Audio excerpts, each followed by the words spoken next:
Hello guys and welcome to ThatSrb2DUDE here today, bringing you yet another Splatoon 2 video. Now this is the patch comparison video for version 3.2.2 to version 4.0. Small apologies because there has been some online issues with people not being able to join a game for more than 30 seconds, me included, for I guess the reason for why this video has actually come out later than usual. But since personally I guess my issue is now fixed, I can now bring out this video. So without further ado, let's get into things. So starting with Starfish main stage, the entire map has been completely redone. Some big changes: the zone for splat zones has been made more into a square and less of a, I guess, rectangle.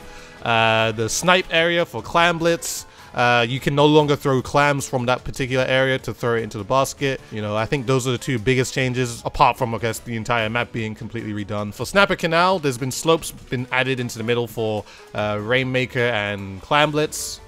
And just there's been a few adjustments with the spawn points and stuff like that. For Piranha Pit, it's been a small change for Rainmaker. There's just a few, I guess, obstacles that have been added, and there are a few changed placements of terrain throughout the stage. So that is pretty much it, and that is all we have for stages. Starting with the 52 gal, there has been extended distance at which max damage can be dealt roughly by 14% without changing the firing distance. So as you can see in the version 4.0 example, we're both standing in the same place, but in 4.0, you are more likely to get 52 damage at longer ranges with less damage fall off. For the 96 scale, there has been increased radius of area inked where a shot lands by roughly 20%, basically meaning wherever the shot of the 96 or the pellet bullet, however you want to call it, that is going to ink 20% more efficiently. In general, the 96 is going to be painting much better than before. For the Lunar Blaster, there has been increased walking speed when not shooting, and it's been, I guess, identical to how the Sploosh-O-Matic and the Splash Shot Junior moves. So you can see in the version 4.0 example that I actually reached the wall first, because basically the Sploosh-O-Matic and Splash Shot Junior's walking speed is much faster than most weapons in the game, and now the Lunar Blaster has that too. For the Slosher, there has been reduced maximum damage when hitting a target with the base of the ink from 70 damage to 50 damage. So what this means is that the tail of your slosh will no longer do base 70 damage, it will do 50 damage instead of the 70. The Blob Lobber, there has been increased ink consumption by roughly 14%, reduced damage to the Rainmaker by 70%, reduced damage to the enemy's Umbrella by 20%, reduced damage to the Splash Roll by roughly 20%. For the Splat Dualies, there's been increased ink consumption for Dodge Roll by 6% and from the Ink Tent by 9%. So that is pretty much all for main weapons. Now it's just the one sub-weapon, which is going to be Ink Mines. When two Ink Mines are placed on the stage, when you place a third Ink Mine, the first Ink Mine that was placed previously will now explode instead of just disappearing. So you can see that in the examples shown. Also to mention, Ink Mine explosions will now do 45 damage to a player that is extremely close and will deal 35 damage at all other distances. Now there are two special changes. The Stingray special change is not that important, so I am not going to mention it. For the Inkjet, there has been reduced active time by roughly half a second. And that is pretty much all the main patch notes we have regarding weapons, sub-weapons, and special weapons. So I'm going to give you guys my thoughts. So starting with the 52 gal, I definitely really like the change that is received. Its fall-off damage is much stronger than before, and it's also less likely to go below 50 damage at longer ranges. So, I mean, it may only be 14%, but trust me, when using it, like I just tested it in the firing range, it definitely packs a punch. If we start seeing this in, I guess, competitive or meta-wise, or I guess just a lot more 52 gals running around, you know, something in my mind is just telling me I wouldn't be surprised, because 52 damage from the range that it's firing at is pretty decent for a weapon. The only turn-off is that, of course, the weapon does come with a lot of RNGs. In another term, basically, shots will not actually go where they need to go. But if people are willing to take that risk, that sometimes the weapon may be a little bit inaccurate for two-shot kills a majority of the time, then definitely, if you know how to play this weapon well, I could see you having a bunch of success. Now, for the 96 Deco, I really like this buff, personally, because of course I love this weapon. But this is something I've always wanted, that I just wished the 96 gal painted better, and it's now receiving a painting buff. And I honestly could see this, I guess the regular 96 in general, since it does have ink armor, I guess another option for ink armor instead of using, I guess, the H3 nozzle nose or maybe even the Hydra Spatling. Basically just another long-range weapon that uses ink armor. So considering this paints better, of course if you paint 20% more efficiency between shots, then you're probably gonna get armor faster just because of that. So I can definitely see this becoming popular. I personally would like to give a shot at it and see how it deals with things. For the Lunar Blaster, the change is quite slight. Like, I don't think it's gonna, like, shoot up right in the end with the meta. It's mainly because the Lunar Blaster's kits are just okay. Like, it's not, like, nothing amazing, but the kits of it are just okay. Personally, I think the Lunar Blaster is really strong, so I guess increased walking speed can do a little bit good for it.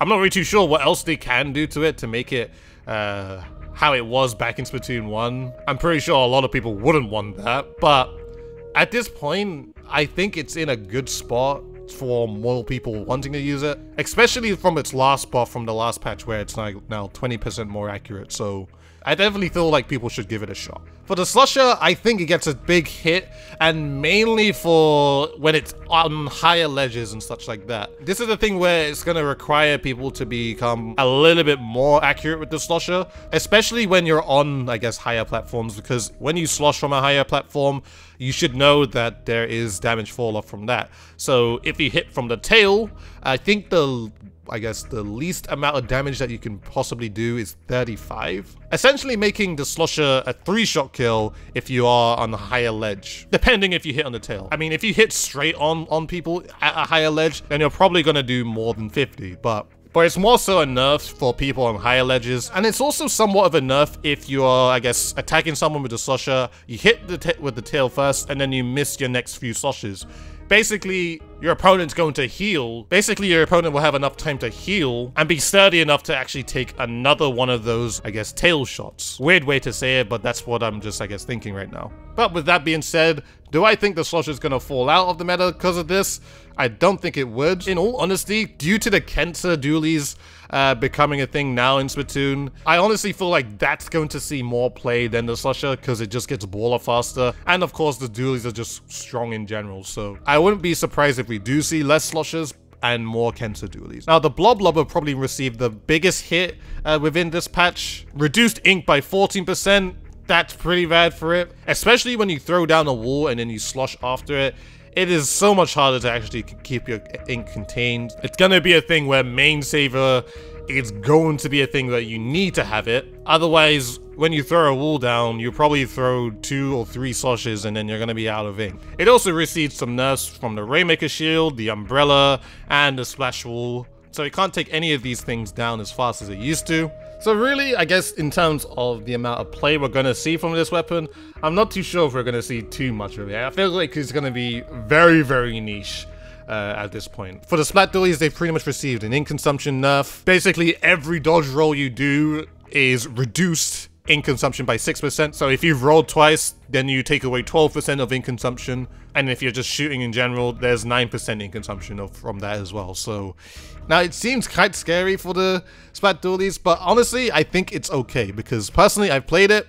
I didn't need any main saver packs or sub saver packs or whatever you need to call it. And I think it's just a thing to reduce, I guess, the dodge roll spam. And it's just been made more a thing where you have to be a little bit more conservative when you dodge roll or just run around on the map and shoot and such like that. So really, I think it's more of a respectable nerf, and I don't feel like a lot of people are really gonna feel this. Now, ink mines, I definitely can see this having more play, mainly because now people can actually determine when they want to explode a certain ink mine and stuff like that. And also, I think it's gonna be a really good thing in terms of just getting ink down on the floor, because when an ink mine explodes, it does produce a lot of paint, so you could just literally run all around the map.